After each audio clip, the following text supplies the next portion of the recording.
Okay Ankita, Neel, Pankaj, yes sir, clear है, ठीक है। तो good evening everyone. Neel, Rakesh, Gagan, good evening.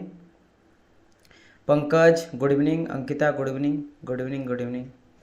चलिए, सारे स्टूडेंट जुड़ जाइए, हम लोग क्लास को स्टार्ट करने वाले हैं। अभी तक का हम लोग का स्ट्रेंथ नहीं फुल हुआ है, 20 बच्चे आने वाले थे।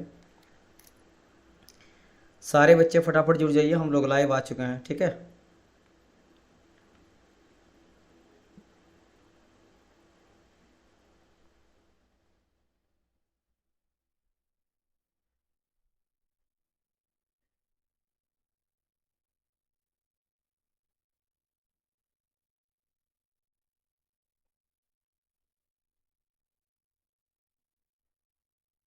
ओके, आई थिंक सारे अभी तक जुड़ चुके होंगे, है ना।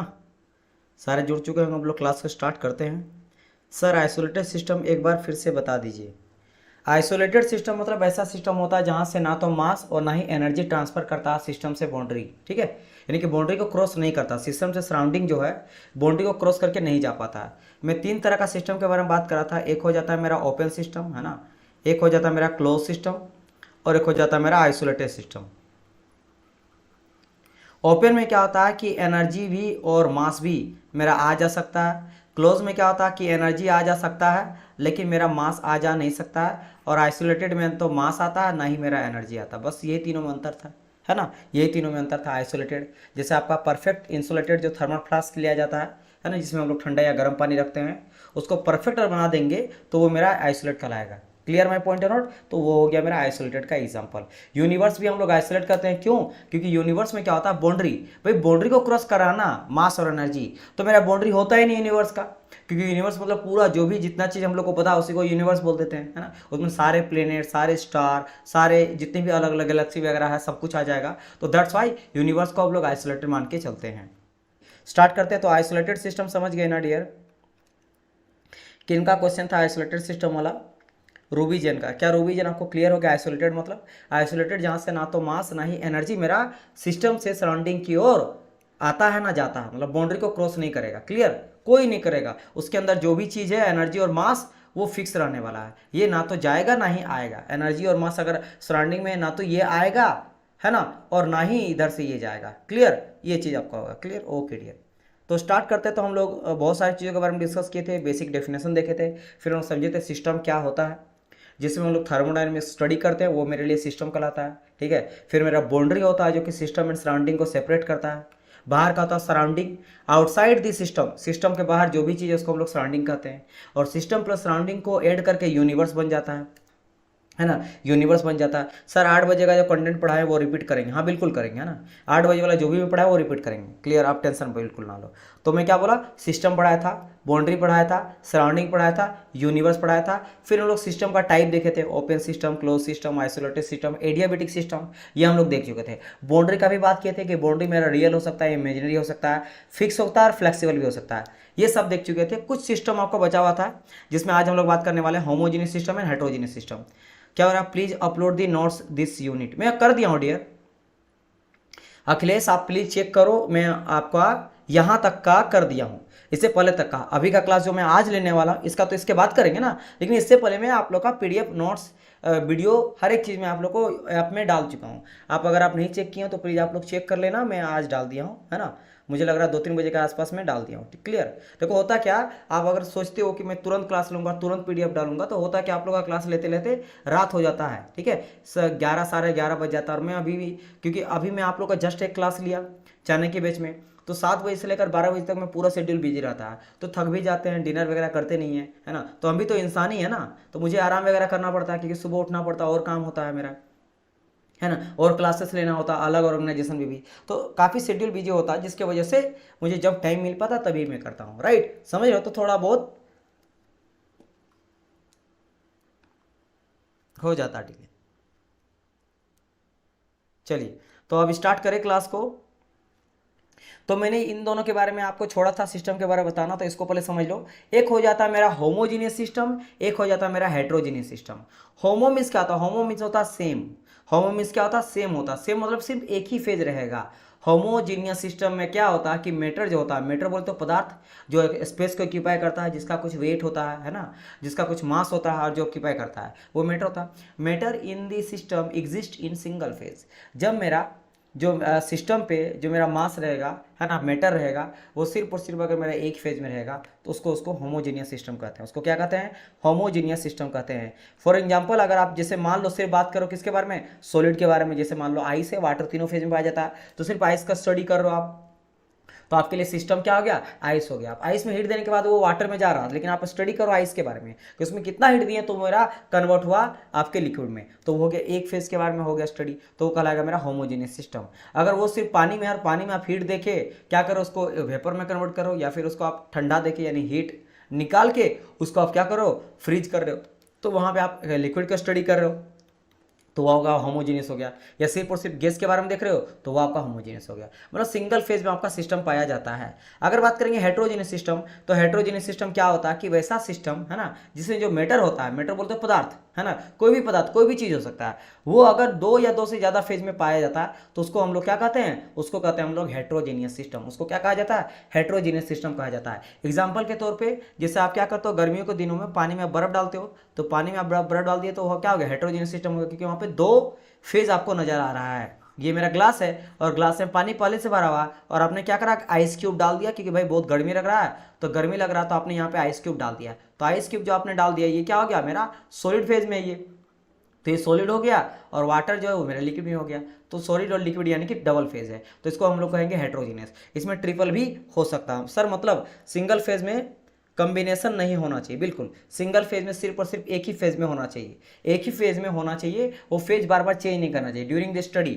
हाँ, हीट दे के कर रहे दैट्स अ डिफरेंट प्रोसेस, लेकिन अगर लिक्विड है तो लिक्विड होना चाहिए। ये नहीं कि मैं लिक्विड लेके आ रहा हूँ कि भाई मैं लिक्विड के बारे में स्टडी करना चाहता हूँ और घर आता था पता चला सॉलिड हो गया, तो वो गलत हो जाएगा ना। एक ही फेज में होना चाहिए। बाकी आप भाई वैसे तो आप मान लो आप आयरन के बारे में देखना चलो, लोहा, लोहा भी सिंगल फेज में, अब उसको प्रेशर टेम्परेचर देके वो भी तो लिक्विड कर ही सकते हैं, गैस कर ही सकते हैं, लेकिन जब स्टडी कर रहे हैं तो मेरे लिए वो सॉलिड में होना चाहिए। क्लियर?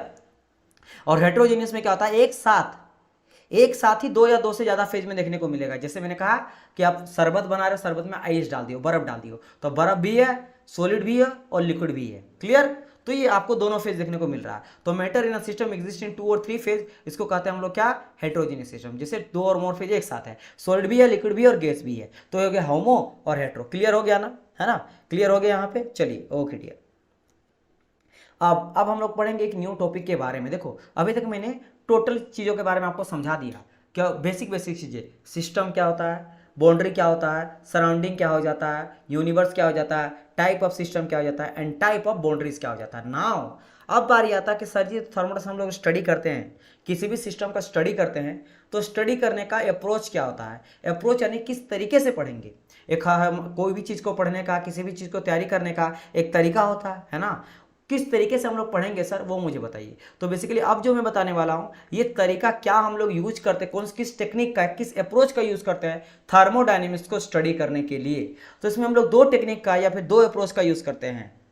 3 फेज का एग्जाम्पल, 3 फेज में कोई भी है, मान लो आपने क्या करा है कि आप गर्म कर रहे हो, ठीक है, आप पानी को गर्म करो और उसमें आइस भी डाल दियो, आइस भी डाल दियो, पानी को गर्म भी करो, तो एक ही साइड में यहाँ पे क्या हो रहा है कि आइस होके वेपर भी बन रहा है ना, कुछ वेपर भी आपको देखने को मिलेगा ऊपर में, नीचे में पानी भी है, और आपने डाला क्या है, आपका डाला गया है आपका आइस, तो तीनों फेज हो गया। फिर एक काम करो ना, दाल को आप गर्म करो। आप लोग दाल खाते हो कि नहीं, दाल चावल वगैरह है ना, दाल चावल दाल रोटी, तो आप दाल बनाना, तो दाल में क्या, दाल सॉलिड में है और पानी आप डालो तो लिक्विड में है, और उसको गर्म कर रहे हो तो वेपर भी कन्वर्ट हो रहा है। तो पूरा सिस्टम को अगर ले लेते हैं जहाँ पे दाल बना रहे हो है ना, तो वहाँ पे क्या हो जाएगा, आप देखोगे गैस वेपर में भी है, लिक्विड भी है और आपका सॉलिड भी है, तो हो गया ना ये मेरा पूरा पूरा हेट्रोजेनियस सिस्टम कहलाएगा। क्लियर?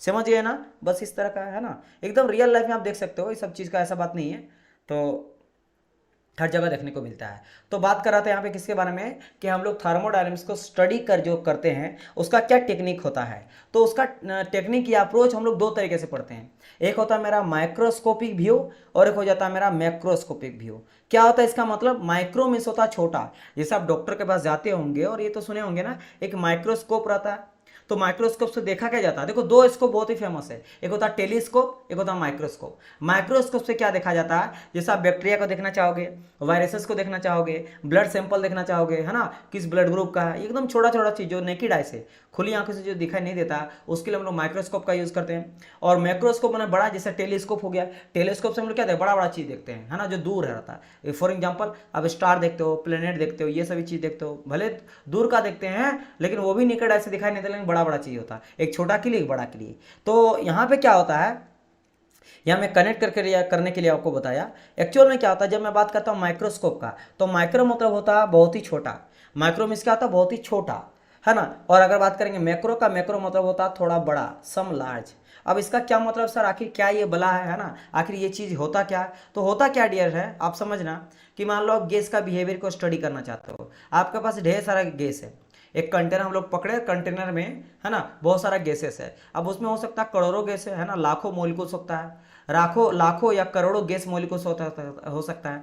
आपको जानना क्या है कि इस, मान लो यहाँ पे आप हीट दे रहे हो, क्या कर रहे हो, हीट दे रहे हो, आपने इस गैस में हीट दिया, मतलब गर्मी दिया, और हीट की वजह से आप देखना चाह रहे हो कि इसके टेम्परेचर में क्या चेंज आएगा, प्रेशर में क्या चेंज आएगा, वॉल्यूम में क्या चेंज आएगा, डेंसिटी वगैरह में क्या चेंज आएगा, है ना, इस तरह का कई जो प्रॉपर्टी है, प्रॉपर्टी में क्या चेंजेज आएगा, ये आप देखना चाहते हो। तो एक तरीका तो ये है कि सारे गैस पार्टिकल को एक करके उठाओ और सबका बिहेवियर देखो कि भाई तुम भी आओ, तुम एक गैस पार्टिकल का तुम पे क्या चेंज है, प्रेशर का, वॉल्यूम का, टेम्परेचर का तुम पे क्या चेंज है, बिल्कुल बिल्कुल अलग अलग हो सकता है। क्योंकि मान लो आप केतली रखे हो, इस तरह केतली है, और यहाँ पे ज्यादा आप लकड़ी जला रहे हो, लकड़ी के थ्रू आपका हीट दे रहे हो, समझा मेरी बात, है ना। तो यहाँ पे क्या हो रहा है, ज्यादा हीट लग रहा है, यहाँ पे ज्यादा आपका हीट ट्रांसफर हो रहा है, जल्दी गर्मी हो रहा है। यहाँ पे आपका कम आंच वगैरह है या कम आपका लकड़ी है, तो यहाँ पे आग उतना नहीं लगा, बीच में हो सकता है खाली है, लकड़ी नहीं है तो कम, समझ रहे हो ना मेरी बात की नहीं। तो अलग अलग तरह का वहाँ पे टेम्परेचर वेरी कर सकता है, कहीं ज्यादा गर्म है कहीं कम है, क्लियर। इसमें गैस के साथ भी तो आप गैस भी जला, कुछ भी जला रहे हो सकता है आपका जो आप जो प्लेट लिए हो वो कहीं पे ज्यादा मोटा है तो वहां पे हीट जाने में लेट हो रहा है। तो माय पॉइंट इज कि सारे मॉलिक्यूल्स का अलग अलग बिहेवियर होगा। तो आप क्या कर सकते हो, हर एक मॉलिक्यूल को पकड़ो और सबके बारे में देखो कि उसमें क्या क्या चेंजेज आ रहा है, उसके प्रॉपर्टी में क्या चेंज आ रहा है, वो कहलाएगा माइक्रोस्कोप। तो माइक्रोस्कोप में क्या करते हैं कि माइक्रोस्कोप अप्रोच में हम लोग स्टडी करते हैं इंडिविजुअल बिहेवियर, ये बिहेवियर यहां पे होगा, individual behaviour of molecule taken into account, मतलब कि हर एक मॉलिक्यूल के बारे में हम लोग इसमें देखते हैं कि हर एक मॉलिक्यूल में क्या क्या चेंजेज आया है जब इसमें कुछ हम लोग हीट वगैरह दिए हैं। समझिए मेरी बात की नहीं, या जो भी चेंजेज आ रहा है हीट के वजह से या प्रेशर के वजह से, किस भी चीज कर रहे हैं, मान लो जब टेम्परेचर राइज कर दे रहे हैं या वॉल्यूम जब मैं बढ़ा दे रहा हूँ, तो वॉल्यूम बढ़ाए तो उसकी वजह से, वॉल्यूम बढ़ने के चलते प्रेशर का, डेंसिटी का, टेम्परेचर का क्या चेंज आया। तो कुछ भी अगर चेंज आ रहा, तो अगर हर एक इंडिविजुअल पार्टिकल के बारे में स्टडी कर रहे हैं तो वो मेरा कहलाएगा माइक्रोस्कोपिक अप्रोच, जिसको हम लोग कहते हैं स्टेटिकल अप्रोच। स्टेटिकल अप्रोच क्यों कहा जाता है डियर स्टूडेंट, ये ध्यान रखना, आपको बोला जाएगा statical approach is also known as microscopic approach और microscopic is also known as statical approach. तो होता क्या, क्यों कहा जाता है स्टेटिकल अप्रोच, क्योंकि डियर स्टूडेंट हम लोग क्या करते हैं, स्टेटिकल मतलब क्या होता है, खाता।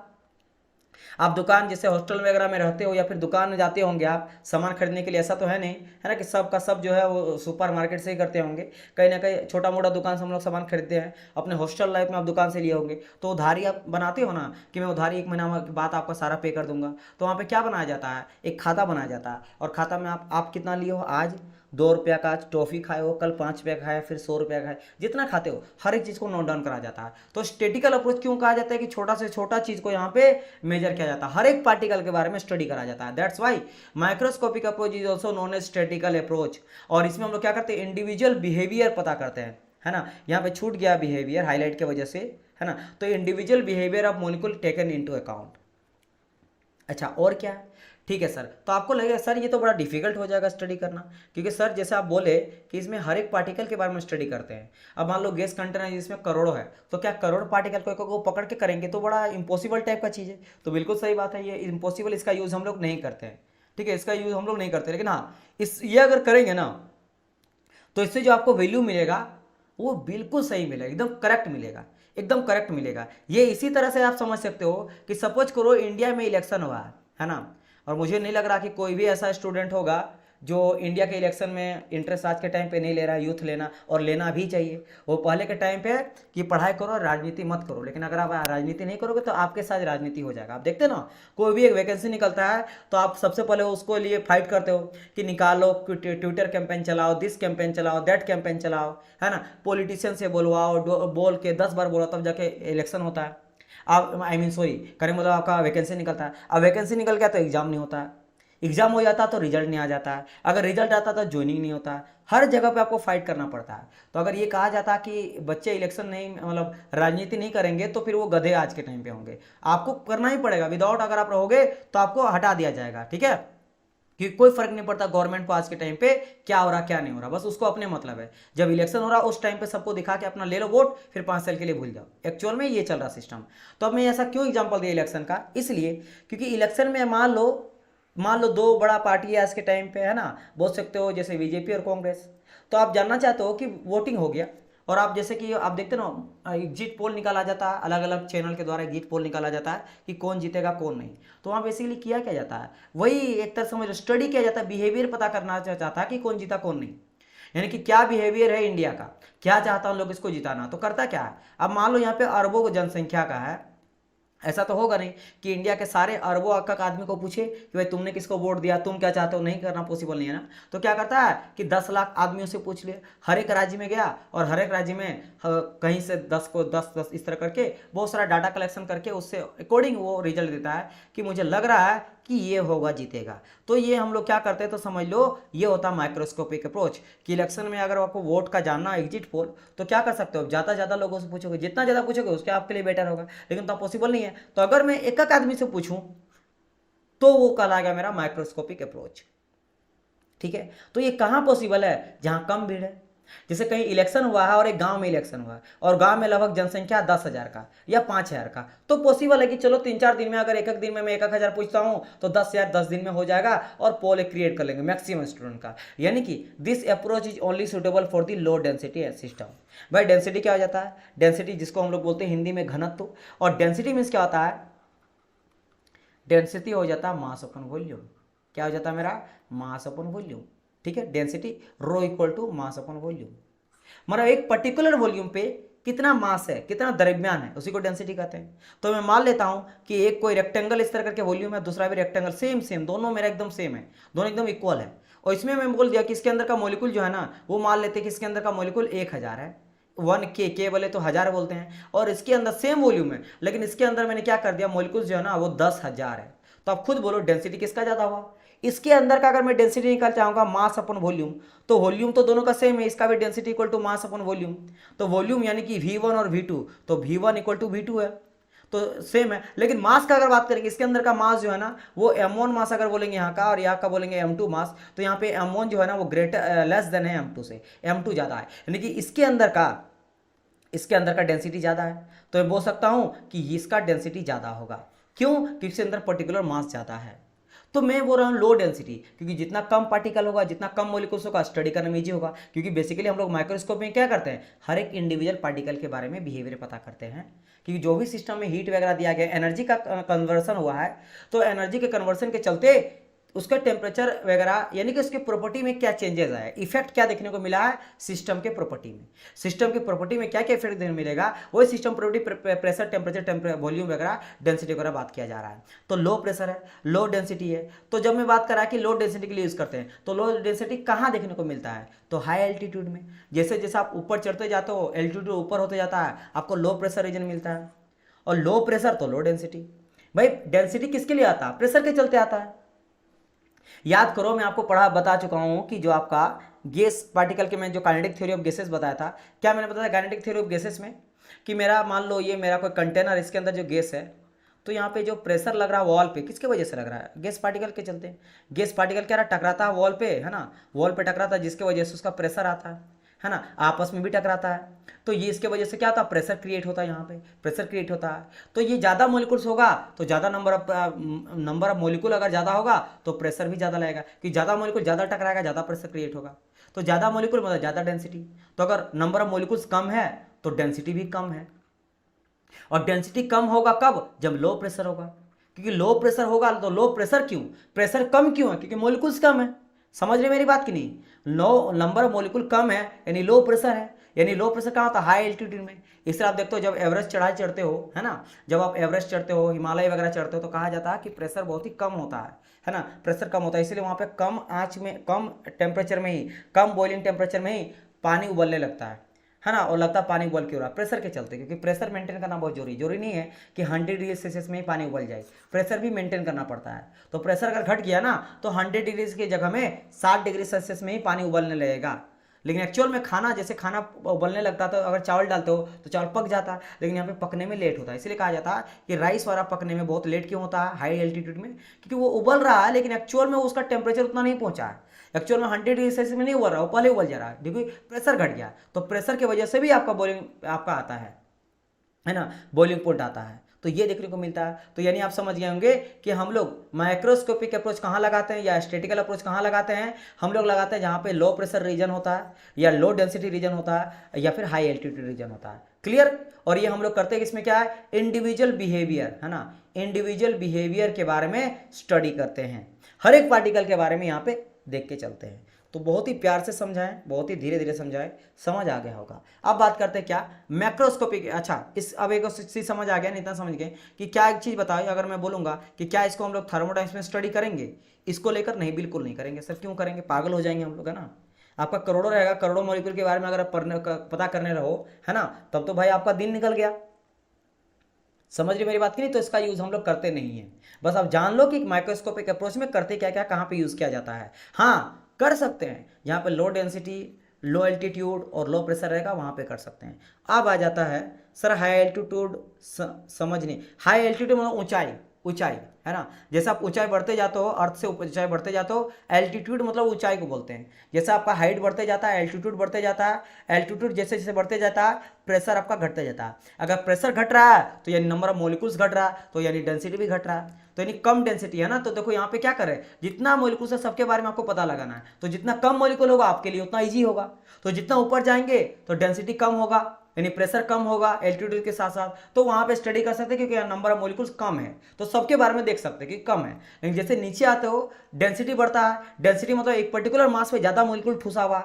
जैसे एक रूम में 10 आदमी और एक रूम में 1000 आदमी, तो ये उसी हॉल में अगर 1000 आदमी को ठूस दिया गया तो समझ लो कितना दिक्कत है सबके बारे में पता लगाना। या सबका मान लो आप नाश्ता, चाय पानी, नाश्ता दे रहे हो, आपके घर में कोई बड़ा सा हॉल है और आपका कोई फ्रेंड है या फिर आपका मान लो समझो घर वाला कोई ये बुला लिया है कि मैं पार्टी रख रहा हूँ, और पार्टी में एक ही हॉल में ना 100 स्टूडेंट आ गया या 100 कोई आदमी आ गया पार्टी करने के लिए। अब 100 का नाश्ता देना, आपका हालत खराब हो जाएगा किसी का भी, है ना, कि सबको मुझे नाश्ता खिलाना, सबका केयर करना बहुत डिफिकल्ट है।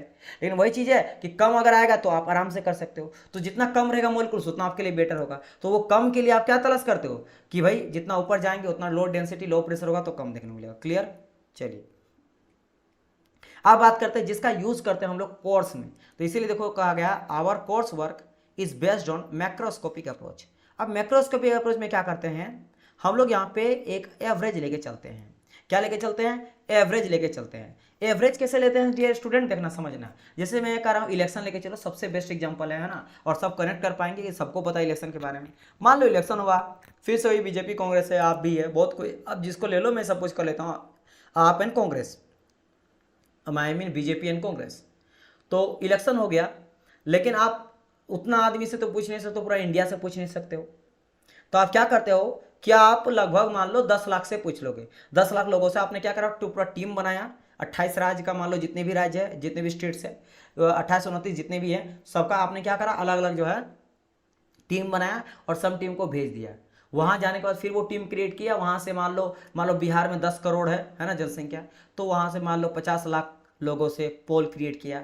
उन लोगों का जो रिस्पॉन्स आया, इस तरह करते करते हर एक राज्य से जो पोल मिला, उस बेसिस पे क्या किया जाता है, एग्जिट पोल क्रिएट किया जाता है और वो आपका हो जाता है। लेकिन वो गलत नहीं है, लेकिन सही के जितना ज़्यादा क्वांटिटी लोगे उतना ज़्यादा बेटर होगा। वो गलत नहीं है लेकिन सही पूरी तरह से नहीं है, ये भी ध्यान रखना। हो सकता है कोई इंसान बिहार में 10 करोड़ में 1 करोड़ का स्टडी किया है तो ज़्यादा उसका रिजल्ट अच्छा होगा, कोई 2 करोड़ का स्टडी किया है तो उसको और ज़्यादा होगा। मतलब जितना ज़्यादा लोगों से वो पूछेगा उतना बेटर रिजल्ट आएगा ना। तो देखो होता क्या है ना, माइक्रोस्कोपिक अप्रोच समझ गए कि एवरेज लेके चलते हैं। या मान लो आप एनिमल का बिहेवियर पता करना है, क्या करना है, एनिमल का बिहेवियर पता करना है। एक जंगल में एनिमल है, पहले समझो ना, समझो चीज़ों को। जंगल में एनिमल का बिहेवियर पता करना है।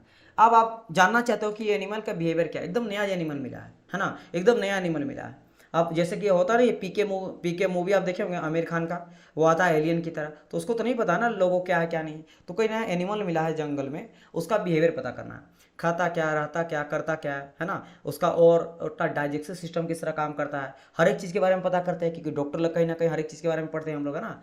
उसका पूरा एनाटोमी पढ़ते हैं, एनाटोमी में अंदर में फंक्शन कैसे करता है, ये आप सब जानना चाहते हो। तो इसके लिए क्या करोगे, आप मिनिमम क्वांटिटी लोगे, मैक्सिमम तो लोगे, वो ईजी है। बात यहाँ पे आता है कम से कम में कितना काम चल जाएगा, वो आपको जानना पड़ेगा, क्योंकि उससे अगर आप कम लेंगे तो डाटा खराब हो जाएगा, मीनिंगफुल रिजल्ट नहीं मिल पाएगा। या अगर मैं इलेक्शन से आपको समझाऊं तो इस तरह समझो कि क्या होता है कि दो गली है, एक तरफ ये पहला गली दूसरा गली है ना, और उस गली में मान लो कि 2000 रहते हैं लोग, 2000 लोग रहते हैं, और इस तरह करके और गली है, ढेर सारा गली है, जिसमें एक एक हज़ार ही रहता है, यहाँ भी 1000 रहता है, यहाँ भी 1000 रहता है, यहाँ भी 1000 रहता है, इस तरह करके पूरा, और 8 गली है, तो एक में 2000 गली, एक में 2000 इंसान रहते हैं, मतलब फैमिली वाले रहते हैं, और बाकी और गली में 1000 करके टोटल मिला के 10,000 है, और 10,000 का वोटिंग हुआ, और आप पता करना चाहते हो कि बीजेपी और आपके कांग्रेस में कौन जीता है, तो हो सकता है कि 2000 वाला जो जहाँ फैमिली है वहाँ आप चल गए, और पूरा का पूरा वहाँ प्रो बीजेपी वाला है, सब का सब जो है वो बीजेपी को चाहने वाले हैं, है ना, पूरा का पूरा, समझ रहे हो ना मेरे बात, अंधभक्त जैसा मान लो, जो सिर्फ और सिर्फ दिन रात भगवान जपता है कि भाई जो करेंगे मोदी ही करेंगे, आएगा तो मोदी ही, समझ आया। मैं मतलब यहाँ पे समझाने के लिए कॉमेडी टाइप से ले रहा हूँ, आप लोग इसको सीरियस मत ले लेना, ठीक है, मैं कहने का मतलब है, ठीक है। तो बोलेगा नहीं, जो हो जाए बीजेपी ही आना चाहिए, वही जीतेगा।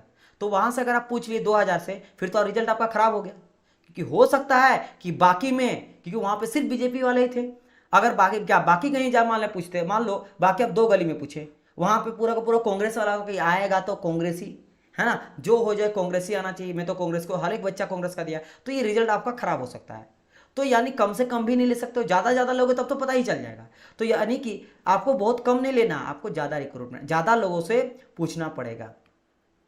तो यानी कि मेन यहाँ पे दिक्कत क्या आता है कि जो क्वांटिटी हम लोग लेते हैं मैटर का, जिससे हम लोग बिहेवियर पता चले, वो लिस्ट कम से कम कितना लेंगे कि हमको सही बिहेवियर पता चल जाए, वो आपके लिए सबसे यहाँ पे क्या हो जाता है, डिफिकल्ट हो जाता है, वो आपके लिए क्या हो जाता है, सबसे ज़्यादा डिफिकल्ट हो जाता है। तो in this study average behaviour of the certain quantity of matter taken into account, है ना, it is easy to apply in our study, बहुत इजी होता है, that's why our course are based on macroscopic approach.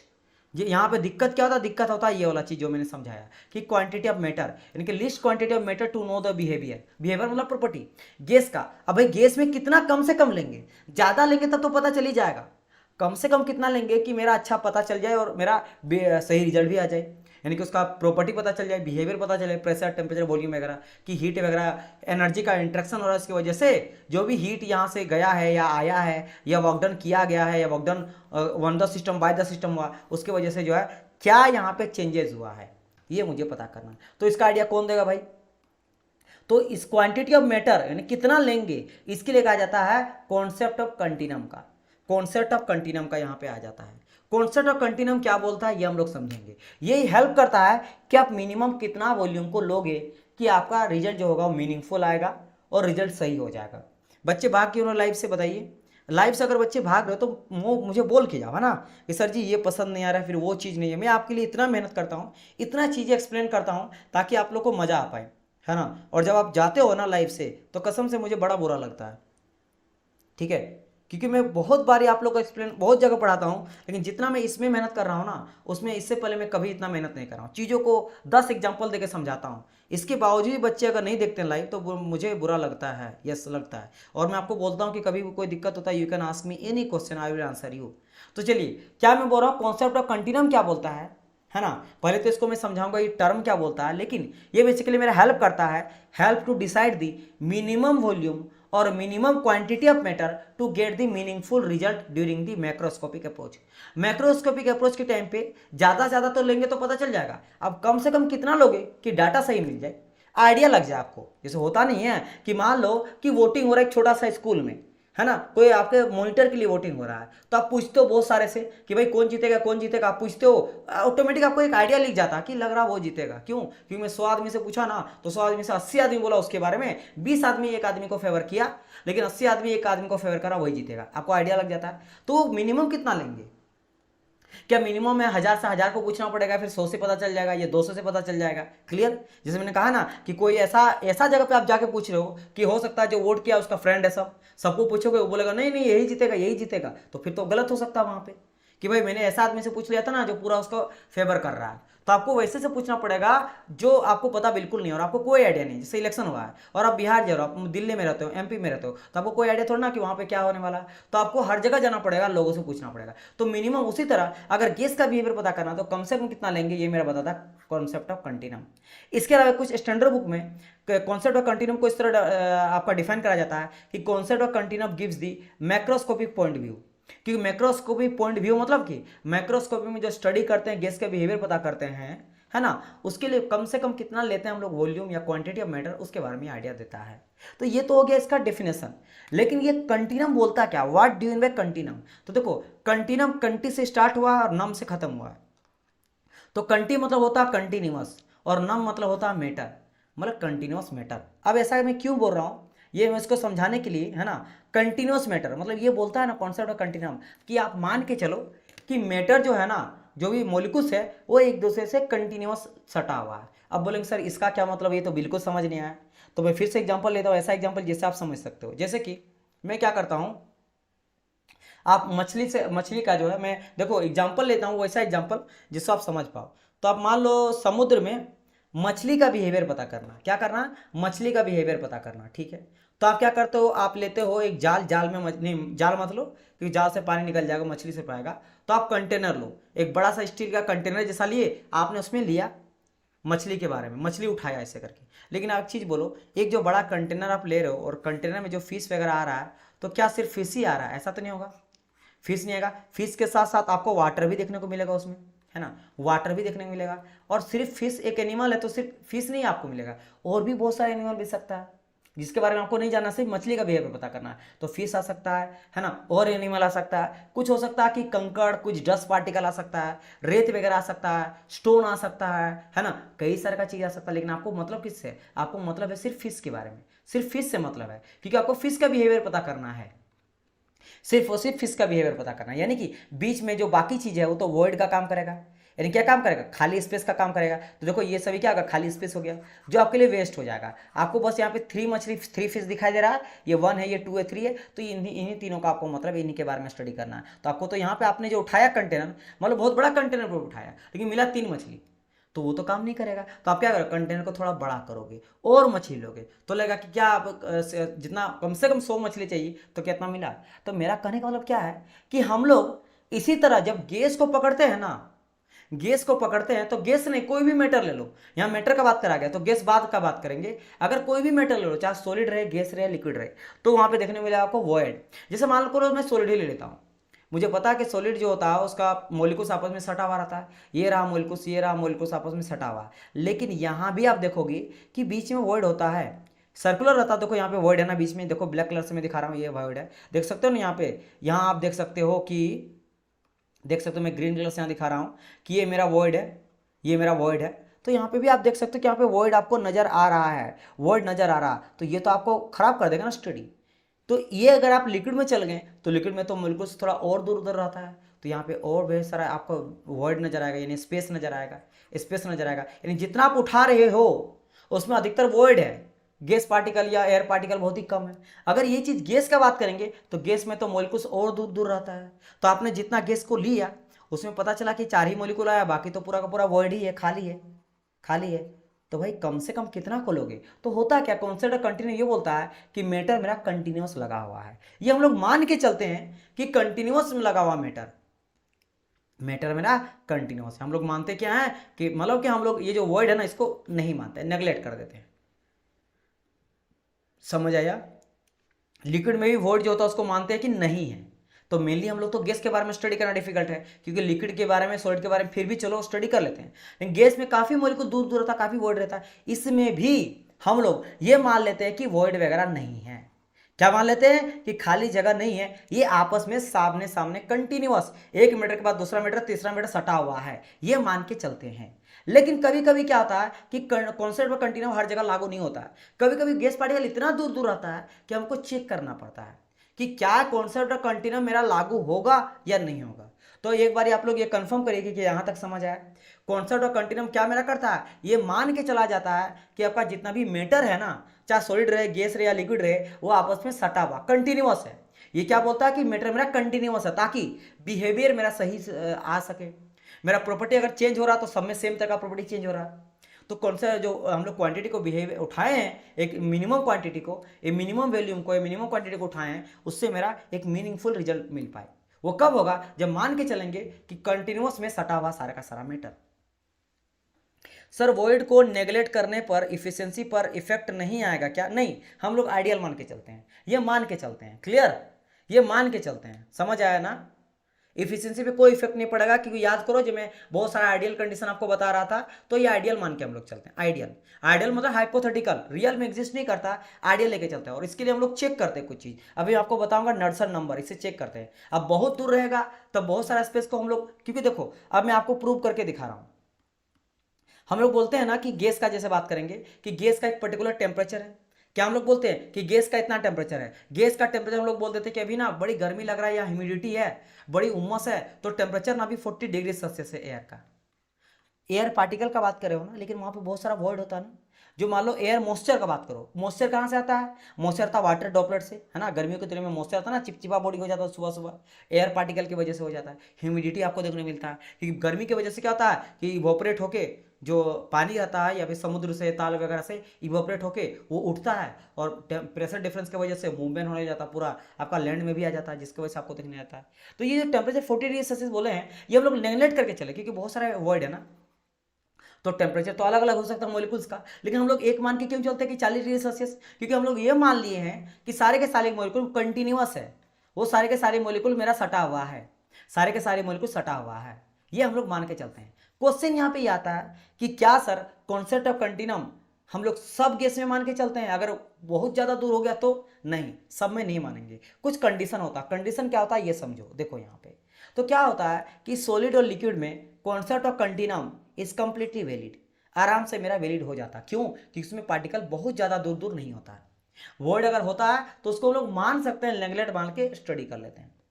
लेकिन इन gas में क्या होता है, in gas due to more randomness, अगर ज़्यादा रेंडमनेस होगा तो उसके वजह से क्या होता है, रेंडमनेस बोलते तो ज़्यादा मॉलिक्यूल्स मेरा रेंडमनेस है, मतलब ज़्यादा वर्ड वगैरह है, ज़्यादा वर्ड है तो जो मैटर है वो कंटिन्यूस नहीं है। अगर कंटिन्यूस नहीं है तो चेंज जो भी हो रहा है, प्रेशर टेम्परेचर का चेंज, वो कंटिन्यूस नहीं होगा, यानी डिफरेंट डिफरेंट नजर आएगा। तो वहाँ पे आपको कौन से जो आप निकालना चाहते हो, बिहेवियर जो स्टडी करना चाहते हो, वो एक जैसा नहीं मिलेगा। किसी मॉलिक्यूल्स का ज़्यादा टेम्परेचर, किसी का कम, किसी का ज़्यादा, किसी का कम, वॉल्यूम भी सबको चीज़ अलग अलग मिलेगा। तो वहां पे क्यों? क्योंकि आपका कंटिन्यूअस मैटर नहीं है, क्योंकि रेंडमनेस ज्यादा है, यानी कि वॉइड ज्यादा ज्यादा ज्यादा दूर है, ज्यादा ज्यादा दूर है, ज्यादा दूर है। तो यहाँ पे हम लोग को चेक करना पड़ेगा, कंटिन्यूम जो होता है इसको चेक करना पड़ता है। तो इसीलिए कहा गया है कि कंटिन्यूम नीड टू चेक।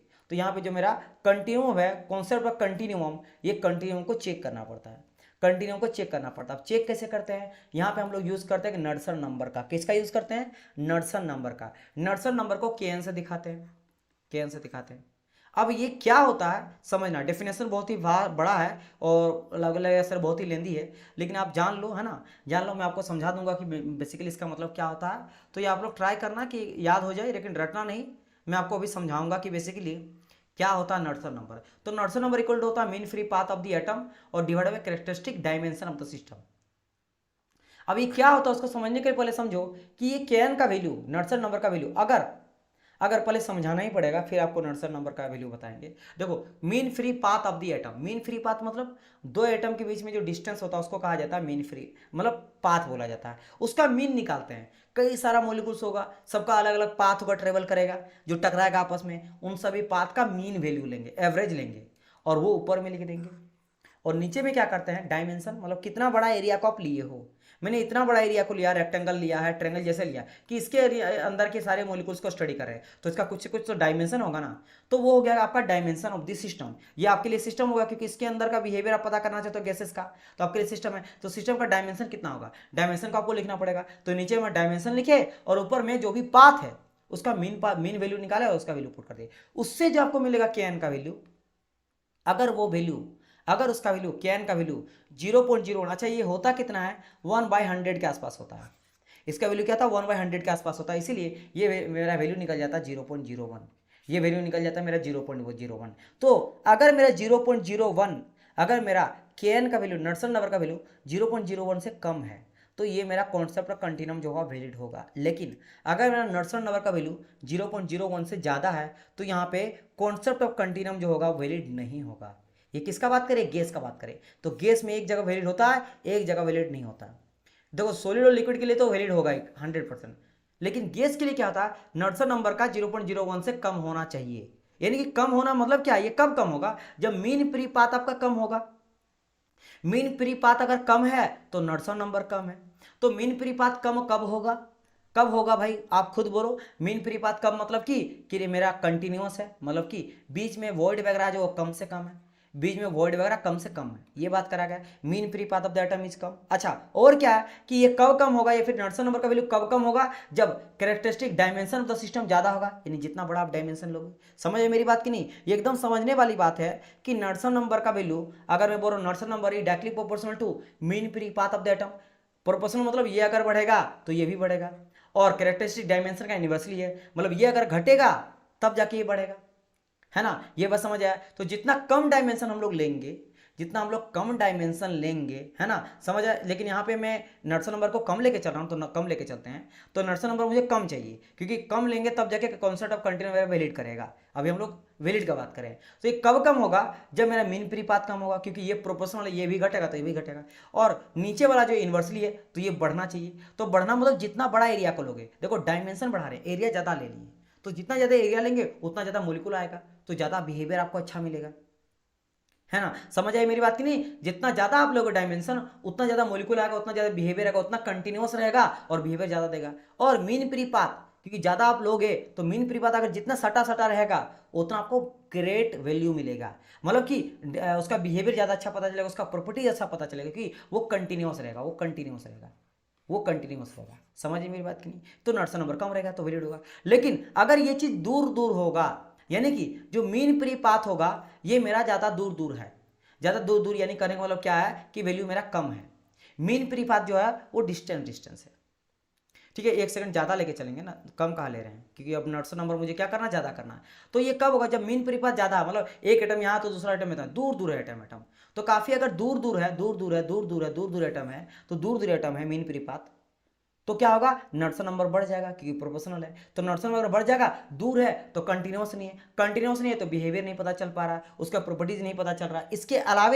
इसके अलावे नॉड्सन नंबर के चलते यहाँ डायमेंशन जो होगा ये क्या हो जाएगा, ऑटोमेटिक ये जब मेरा घटेगा तो बढ़ जाएगा। यानी कि आप जगह भी कम लिए हो, छोटा एरिया में ले रहे हो, यानी कि नंबर ऑफ मोलिक्यूल्स बहुत ही कम है, तो ऑटोमेटिक आपका नॉड्सन नंबर बढ़ जाएगा। और अगर बढ़ जाएगा इसका मतलब दूरी ज़्यादा है, दूरी ज़्यादा आप ले रहे हो, समझे मेरी बात की नहीं, मॉलिक्यूल्स के बीच में दूर ज़्यादा, यानी कि कंटिन्यूअस नहीं है, तो यहाँ पे कंटिन्यूम मेरा वैलिड नहीं करेगा।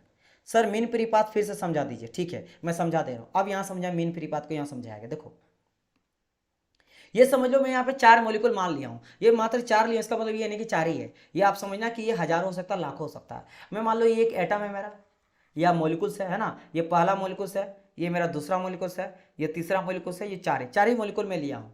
ये मॉलिक्यूल क्या रहा, टकरा रहा आपस में, ये मॉलिक्यूल्स है तो ये यहाँ से तक यहाँ इसके टकराया, है ना। ये मॉलिक्यूल जो है ये भी जाके इससे टकरा रहा है, ये जो मॉलिक्यूल है जाके इससे टकरा रहा है, इस तरह से टकराते रह रहा है, और आपस में फिर टकरा के फिर इससे टकरा रहा होगा, फिर इससे टकरा रहा होगा, फिर इससे टकरा रहा होगा, फिर इससे टकरा, कुछ भी, ये इधर टकरा इधर टकरा, बहुत सारा चीज़ हो रहा है।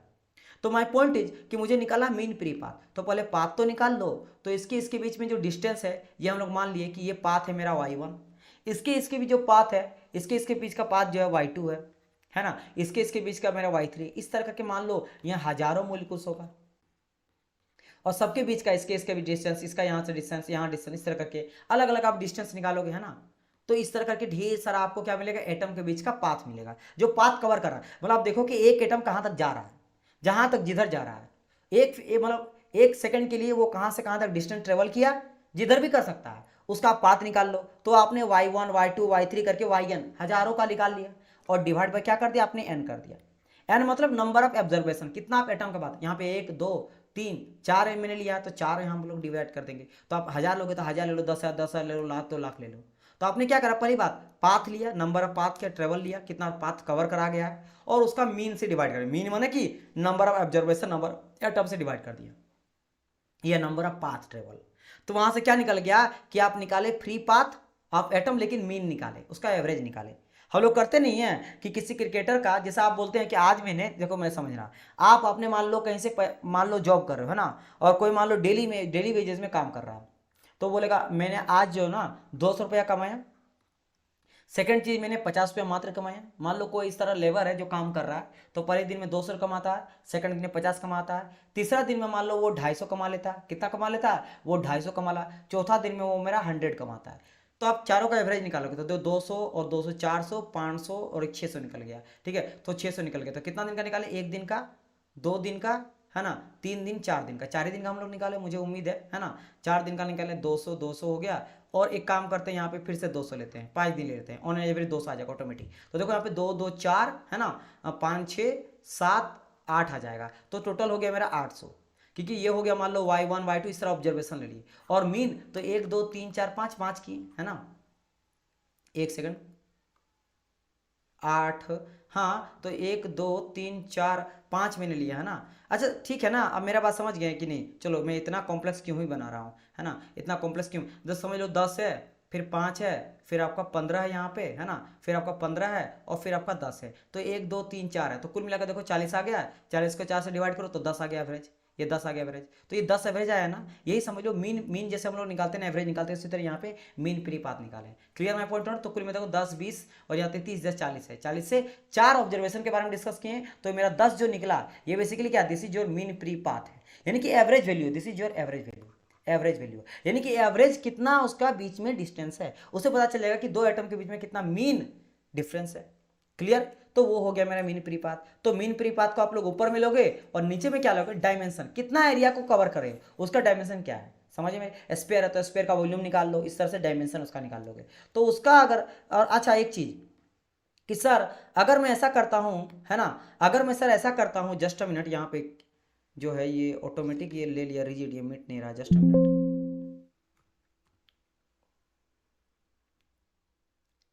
ठीक है, तो मैं यहाँ पे क्या कर रहा हूँ कि अगर मैं ये बोलूंगा कि सर जी मैंने क्या करा, एक बार स्टडी करा, एक बार स्टडी करा, और मेरा मीन प्री जो कैन का वैल्यू है वो आ गया 0.01 से ज़्यादा आ गया, तो भाई यहाँ पे मेरा कॉन्सेप्ट ऑफ कंटिन्यूम तो वैलिड नहीं करेगा। तो हम लोग करेंगे क्या, ज़्यादा एरिया बढ़ाएंगे, ज़्यादा एरिया बढ़ाएंगे, डायमेंशन को बढ़ाएंगे। तो डायमेंशन को बढ़ाएंगे तो फिर बोलेंगे देखो नॉट्सन नंबर कितना आ रहा, तो अब बोलेंगे नॉट्सन नंबर अभी भी मेरा 0.01 से ज़्यादा है, तो फिर एरिया को बढ़ाएंगे। तो अब बोलेगा हाँ अब नॉट्सन नंबर 0.01 से कम आ गया, तो बोलेंगे हाँ अब कॉन्सेप्ट ऑफ कंटिन्यूम वैलिड है। तब हम लोग स्टडी को स्टार्ट करेंगे, तब हम लोग हीट या एनर्जी का इंटरेक्शन देखेंगे, और उसके वजह से उस सिस्टम के प्रॉपर्टी में क्या क्या चेंजेज आ रहा है, उसके प्रेशर टेम्परेचर वगैरह में। क्लियर। तो यहाँ से हो गया मेरा क्या, इस तरह से मेरा नॉट्सन नंबर मेरा हेल्प करता है।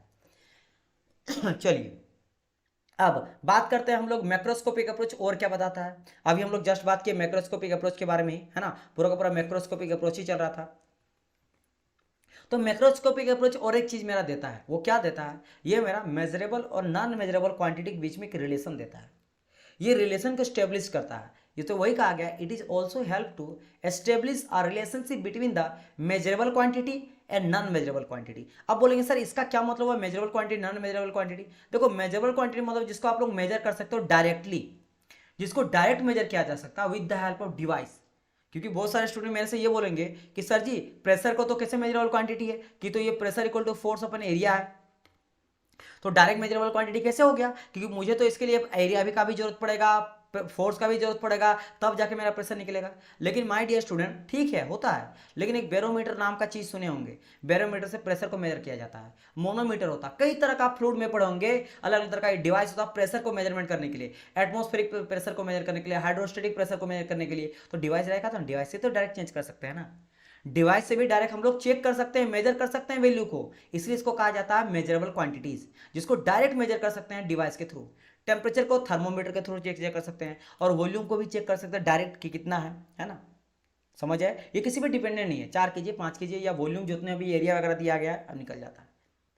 और नॉन मेजरेबल क्वांटिटी क्या होता है, जो किसी पे डिपेंडेंट रहता है, जैसे एंथैल्पी, एंट्रोपी, काइनेटिक एनर्जी, ये सब क्या होता है, नॉन मेजरेबल क्वांटिटी है। एंथैल्पी जैसे अगर आप अभी तक नहीं पढ़े हैं, आगे चलकर पढ़िएगा। एंथैल्पी क्या होता है, H इक्वल टू होता है U plus P V, where H is the enthalpy और U होता है मेरा इंटरनल एनर्जी। क्या होता था मेरा, इंटरनल एनर्जी हो जाता है, इंटरनल एनर्जी हो जाता है, और P हो जाता है मेरा प्रेशर, और V हो जाता है मेरा वॉल्यूम।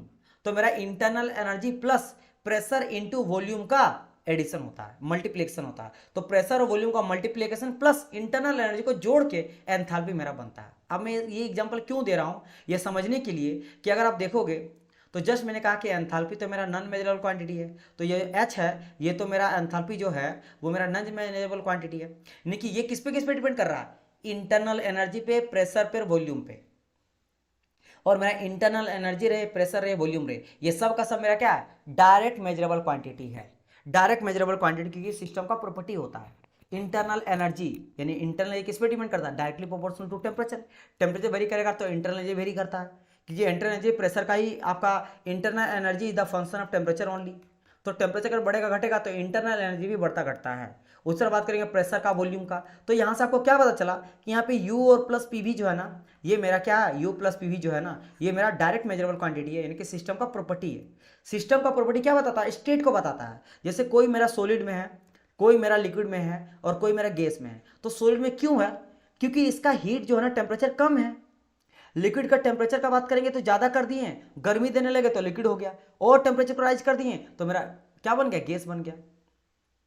उसी तरह का इसका प्रेशर भी कुछ मेंटेन होगा, इसका वॉल्यूम भी वेरी करेगा, जैसे जैसे गैस होते जाएगा वॉल्यूम बढ़ते जाएगा, बढ़ते जाएगा। सॉलिड में कम वॉल्यूम रहेगा, सामने सामने रहेगा, और हीट देंगे तो एक्सपेंड करेगा, फैलेगा, है ना। और गैस और हीट देंगे तो और फैलेगा। तो देख सकते हो यहाँ पे क्या हो रहा है कि कोई भी स्टेट अगर मैं बोल रहा हूँ, जैसे मैंने कहा आइस है, आइस पानी को आपने जमा दिया, इसका मतलब आपको समझ आ गया कि टेम्परेचर कम है, 0 डिग्री सेल्सियस है, वॉल्यूम भी बहुत ही सामने है ना। अलग बात है कि आइस जब जमता तो और एक्सपेंड कर जाता, उसका वॉल्यूम और फैल जाता। तो आपको ये भी समझ आया ना, क्योंकि आप देखते हो ना, जब बर्फ जम जाता पाइप तो पाइप फट जाता है, तो यहाँ पे वॉल्यूम एक्सपेंड कर गया। तो यानी कि जैसे हम लोग टेम्परेचर को बढ़ाते जाएंगे, वो लिक्विड बन जाएगा, पानी बन जाएगा, तो वहाँ पे क्या टेम्परेचर क्या करेगा, टेम्परेचर बढ़ाए लेकिन वॉल्यूम मेरा ड्रॉप कर गया, वॉल्यूम क्या करेगा, मेरे ड्रॉप कर गया। समझे मेरी बात की नहीं, तो बहुत सारी चीजों में होता है। तो ये सब क्या होता है, सिस्टम का प्रॉपर्टी है जो समझा रहा है कि कौन सा स्टेट में है, कोई सॉलिड में है, कोई लिक्विड में या गैस में है। तो ये सब क्या होगा, मेजरेबल क्वांटिटी हो गया। तो आप देख सकते हो कि यहाँ पे H जो है वो मेरा नॉन मेजरेबल क्वांटिटी होता है ना, और U प्लस पी वी जो होता है मेजरेबल क्वांटिटी होता है। तो आप देख सकते हो यहाँ पे क्या हो रहा है, रिलेशनशिप मेरा दे रहा है measurable quantity and non measurable quantity के बीच में, measurable and non measurable quantity के बीच में ये मेरा रिलेशनशिप दे रहा है, कौन, मैक्रोस्कोपिक अप्रोच। तो ये भी आपका इंपॉर्टेंट यहाँ पे हो जाता है। समझ आया, ये चीज़ आपका हो गया। चलिए यहाँ तक कोई दिक्कत मुझे बताइए, ठीक है। देन हम लोग डिस्कस करेंगे प्रॉपर्टी ऑफ सिस्टम, लेकिन ये कल डिस्कस करेंगे, कल करेंगे प्रॉपर्टी ऑफ सिस्टम, है ना। देखो मैं आज आप लोग का कितना टारगेट लिया था कि पूरा का पूरा प्रॉपर्टी आपको समझाऊंगा, है ना, क्योंकि प्रॉपर्टी बहुत बड़ा है। प्रॉपर्टी अगर मैं स्टार्ट करूंगा तो प्रॉपर्टी ऑफ सिस्टम में बताऊंगा, है ना। फिर मैं बताऊंगा आप लोग को इंट्रेंसिक एक्सट्रेंसिक प्रॉपर्टी, फिर इंटेंसिव एक्सटेंसिव प्रॉपर्टी, फिर मास इंडिपेंडेंट प्रॉपर्टी यानी स्पेसिफिक प्रॉपर्टीज वगैरह, फिर स्टेट हम लोग आगे चलेंगे। तो टारगेट था आप लोग को स्टेट भी बताना, है ना, फिर आपका थर्मल इक्विलिब्रियम वगैरह बना, यहाँ तक बताना था, ये क्लास लेना था। लेकिन आप लोग टाइम इतना कम आप लोग के पास है कि बहुत कम मुझे मिल रहा है। सर एंथैल्पी को एक्सप्लेन के साथ समझा दीजिए प्लीज। एंथैल्पी अभी हम लोग बाद में समझेंगे, है ना, ये पूरा सेकंड लॉ में समझेंगे, आप बिल्कुल टेंशन ना लो, है ना। अभी एंथैल्पी समझना नहीं है, बस एंथैल्पी समझ लो कि ये एनर्जी होता है। Enthalpy is an energy, form of energy. क्या होता है मेरा, फॉर्म ऑफ एनर्जी होता है, फॉर्म ऑफ एनर्जी होता है, क्लियर। और ये हीट की तरह बिहेव करता है, जिस तरह हीट होता है उष्मा होता है, इसी तरह इसके अंदर भी एनर्जी रहता है, हीट रहता है। तो हीट फॉर्म ऑफ एनर्जी रहता है, ठीक है, हीट फॉर्म ऑफ एनर्जी होता है मेरा एंथैल्पी, इतना समझो। और ये मेरा अभी नॉन मेजरेबल क्वांटिटी, कितनी जो भी एनर्जी होता है, देखो एंथैल्पी, एंट्रोपी, ये सब का सब मेरा एनर्जी है, ये सब का सब मेरा क्या होता है, एनर्जी होता है। और काइनेटिक एनर्जी भी एनर्जी होता है, कोई भी एनर्जी जो होता है, जैसे मान लो kinetic energy ½ mv², potential energy mgh, है ना, enthalpy H equal to U plus P V, entropy, entropy तो चेंज इन एंट्रोपी हम लोग लेते हैं डेल क्यू बाय टी। तो ये सब देख सकते हो, डिपेंड करता है ये मास पे, वॉल्यूम पे, एम जी एच जो है ये मेरा हाइट पे, ग्रेविटी पे, मास पे। अगर बात करेंगे H equal to U plus P V, तो इंटरनल एनर्जी, प्रेशर, वॉल्यूम पे, D S equal to heat and temperature पे। तो सब मेरा डिपेंडेंट क्वांटिटी है, डायरेक्ट मेजरेबल क्वांटिटी यहाँ पे नहीं है, आपका किसी और पे डिपेंड मेरा यह कर रहा है, नॉन मेजरेबल क्वांटिटी है। सर रसी H U plus P V में कंट्रोवर्सी हो रही है, मेजरेबल नॉन मेजरेबल कैसे हुआ? बिल्कुल देखो डियर, कोई दिक्कत नहीं, H equal to U plus P V. एक चीज मुझे बताओ, मैंने कहा कि इंटरनल एनर्जी क्या होता है, मैं आपको फर्स्ट लॉ पढ़ाऊंगा तब समझाऊंगा कि जब हम लोग हीट देते हैं तो हीट से del Q equal to D U plus del W हो जाता है। तो आपने मान लो हीट दिया, हीट से हम लोग करते हैं वर्क डन। तो जो वर्क डन मान लिया आपका 10 जूल का आपने दिया हीट है ना, एनर्जी दिया, उसे 8 जूल का मैंने वो वर्क डन मुझे मिला, और 2 जूल मेरा नहीं कर पाया कन्वर्ट।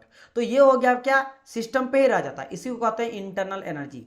ये क्या हुआ, ये मेरा कहा जाता है लो ग्रेड एनर्जी बोल सकते हो, क्योंकि ये लो ग्रेड इसको नहीं बोलते हैं, लो ग्रेड तो हम लोग हीट को बोलते हैं, इसको कहा जाता है लो ग्रेड एनर्जी, और वर्क को कहा जाता है हाई ग्रेड एनर्जी। ये सब मैं आपको आगे चलकर समझाऊंगा। माय पॉइंट इज कि जरूरी नहीं होता कि आप जितना हीट दोगे ना उतना वर्क डन कर लो, कुछ ना कुछ इनरिवर्सिबिलिटी के चलते, कुछ फ्रिक्शन लॉस के चलते सिस्टम में कुछ इंटरनल एनर्जी आ जाता है, जिसकी वजह से सिस्टम का टेम्परेचर बढ़ जाता है। जैसे मशीन चला है 2 घंटा के लिए, तो आप क्या देखते हो कि मशीन जो होता है ना वो कुछ देर के बाद गर्म हो जाता है। मशीन क्या हो जाता है, कुछ देर के बाद गर्म हो जाता है। गर्म क्यों हो गया, क्योंकि आपने उससे वर्क डन करवाया, आपने फ्यूल दिया, पेट्रोल दिया, और पेट्रोल से गाड़ी चला तो वर्क डन किया आपने हीट के, क्योंकि केमिकल फॉर्म ऑफ एनर्जी जो होता है पेट्रोल के अंदर, उसको आपने जलाया, हीट मिला, और हीट से वर्क डन हुआ, आपका पूरा चक्का चला, जिसकी वजह से आपका बाइक चला। लेकिन वहाँ पे इंजन गर्म भी हो गया, तो इंजन गर्म में हीट का ही लॉस हुआ ना, और कुछ हीट बर्बाद भी होता, वो क्या हुआ, वो इंटरनल एनर्जी है। ये समझ लो इस तरह से कि किसी भी चीज का हम लोग, इसीलिए लो ग्रेड एनर्जी कहा जाता है हीट को, क्योंकि कन्वर्जन 100% इसका नहीं कर सकते हैं। जैसे आप केला खरीदे, मैं बहुत बार एग्जांपल समझा था कि केला अगर आप 1 दर्जन खरीदते हो तो पूरा खा पाते हो, नहीं खा पाते हो। अगर आप मान लो 40 रुपया दर्जन आपने केला लिया, तो 40 रुपये में आप 30 रुपया खाओगे, 10 रुपया बर्बाद हो जाता है। या क्यों, क्योंकि आपने छिलका फेंकते हो। आप कहीं भी कुछ भी चीज़ लाते हो है ना, घर में सब्जी वगैरह, तो चीज़ों को फेंकते हो, तो 100% यूटिलाइज नहीं कर पाते हो। तो मेरा पॉइंट वो कहलाता है इंटरनल एनर्जी, और ये बेसिकली टेम्परेचर होता है। अब समझो, अब इतना समझ गए, तो मैं ये कह रहा था कि H equal to U plus P V में जो इंटरनल एनर्जी होता है, ठीक है, जो इंटरनल एनर्जी होता है, it's a direct measurable quantity. इसको डायरेक्ट मेजर कर सकते हैं, क्योंकि टेम्परेचर है तो टेम्परेचर को डायरेक्ट मेजर कर सकते हैं हम लोग, प्रेशर को भी डायरेक्ट मेजर कर सकते हैं, और वॉल्यूम को भी डायरेक्ट मेजर कर सकते हैं। लेकिन एंथैल्पी को मेजर करने के लिए आपको यू पता होना चाहिए, प्रेशर पता होना चाहिए, और वॉल्यूम पता होना चाहिए। ये तीनों जब तक पता नहीं होगा आपको, लोग एंथैल्पी को मेजर नहीं कर सकते। इसलिए इसको हम लोग कहेंगे नॉन मेजरेबल क्वांटिटी। इसी को क्या कहते हैं, नॉन मेजरेबल क्वांटिटी में इसको बोल रहा हूँ, और इन तीनों को मैं बोल रहा हूँ मेजरेबल क्वांटिटी। तो यहाँ पे मेजरेबल और नॉन मेजरेबल के बीच में रिलेशन दे रहा है मैक्रोस्कोपिक अप्रोच। अब समझ आया, बताइए, है ना। क्वेश्चन किसका आया था, आई थिंक आप समझ गए अमित।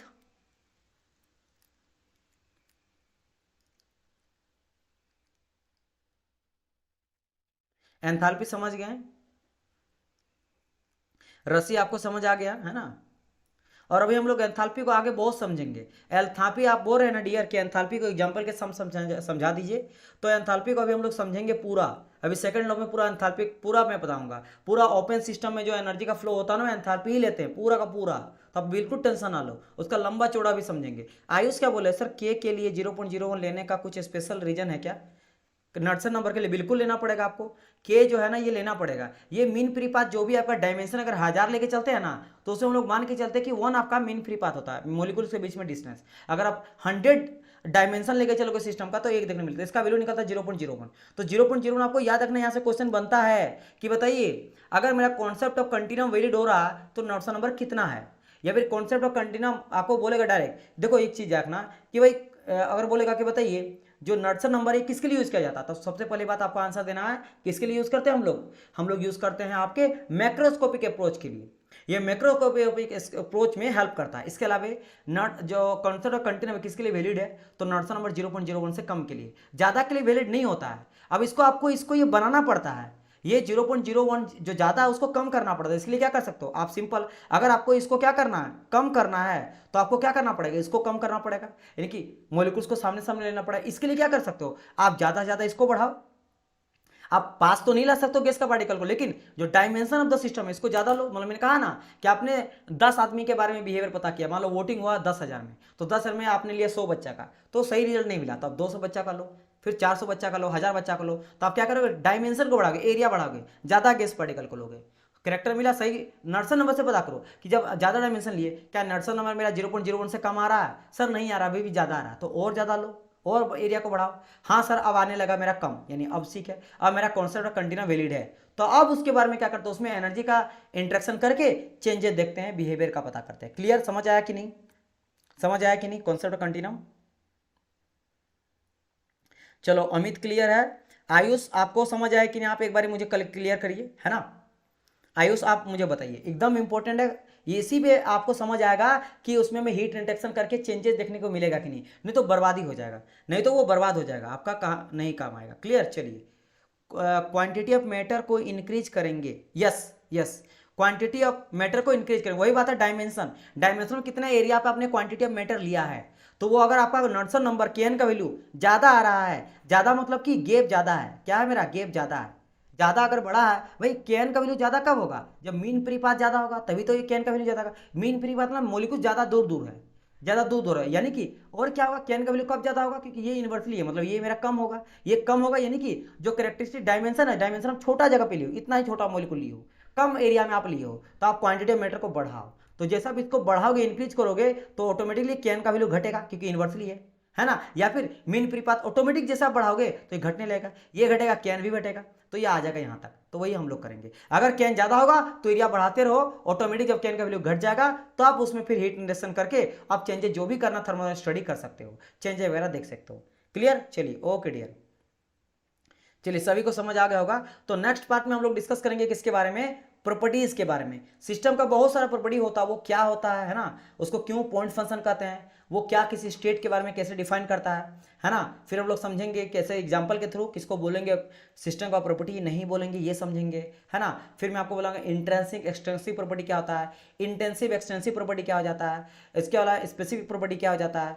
फिर हम लोग स्टार्ट करेंगे थर्मोडायनामिक स्टेट के बारे में, कि आखिर स्टेट होता है ना, कोई भी स्टेट है, solid state, liquid state, gas है, आखिर ये स्टेट बोलता क्या है, स्टेट निकालते कैसे हैं, है ना। तो ये सब समझेंगे, अलग अलग तरह का स्टेट समझेंगे, है ना, अलग अलग तरह का स्टेट प्रोसेस, बहुत सारा ढेर सारा स्टेट मिलकर प्रोसेस मेरा बताता है, ये स्टेट मिलकर प्रोसेस मेरा बनता है ना, कि इस प्रोसेस के थ्रू आपका खीर बनेगा। लेकिन उस प्रोसेस को करने के लिए अलग अलग स्टेट होता है, कि पहले चीनी लो, दूध लो, खीर लो, चावल लो, उसको पकाओ, गैस को ऑन करो, अलग अलग स्टेट होता है, तब जाके एक प्रोसेस के थ्रू आपको मिलता है। एक प्रोसेस होता है पूरा पढ़ने का, लेकिन प्रोसेस होता है क्या, कि आप तैयारी कर रहे हो, आपको जॉब लगा, ये प्रोसेस हो गया कि मैंने इस प्रोसेस से अपनाया था। लेकिन अलग अलग इंटरमीडिएट स्टेट आता है, कि एक स्टेट ऐसा आया कि मुझे टफ लग रहा था, फिर मैंने उसको क्रैक किया, फिर आगे चलकर मैं जीएस को क्रैक करा, फिर टेक्निकल को क्रैक करा, फिर मैं टाइम मैनेजमेंट करा, टेस्ट लगाया, तो वो अलग अलग स्टेट मिलके प्रोसेस बनाता है। अब ये कई तरह का प्रोसेस होता है ना, ये सबको मैं बताऊंगा आप लोग को, non flow process, process flow process, quasi static process आपका, इसके बाद बात करेंगे isothermal process, adiabatic process, reversible process, right. इसके अलावा आइसोकोरिक, आइसोबारिक, आइसो वो तरह प्रोसेस के बारे में समझेंगे। Sir dimension of system means उसका वॉल्यूम हो सकता है, ये बिल्कुल बिल्कुल, डायमेंशन मतलब वॉल्यूम, वॉल्यूम को बढ़ाते जाओ, ज्यादा क्वांटिटी में आप लो, डायमेंशन मतलब वही का बात करा, वॉल्यूम का ही बात करा। क्लियर, जब ज्यादा एरिया को लो, जैसे मान लो मेरा ये है गैस, में इतना छोटा कंटेनर में गैस को भरा हूँ, इस परफ्यूम को मैं बिहेवियर पता करना चाहता हूँ, हीट दे के क्या चेंजेस वगैरह आ रहा है, इससे मुझे पर्टिकुलर नहीं पता चल पा रहा है, तो मैं वॉल्यूम को बड़ा करूंगा, डायमेंशन को बड़ा करूंगा, इतना बड़ा कोई सिलेंडर लूंगा, उससे नहीं बड़ा तो इतना बड़ा लूंगा, तो बड़ा करते जाएंगे, जिससे मुझे बेटर जो है मिलेगा। ठीक है, चलिए ओके डियर, देन मिलते हैं डियर स्टूडेंट हम लोग कल, है ना।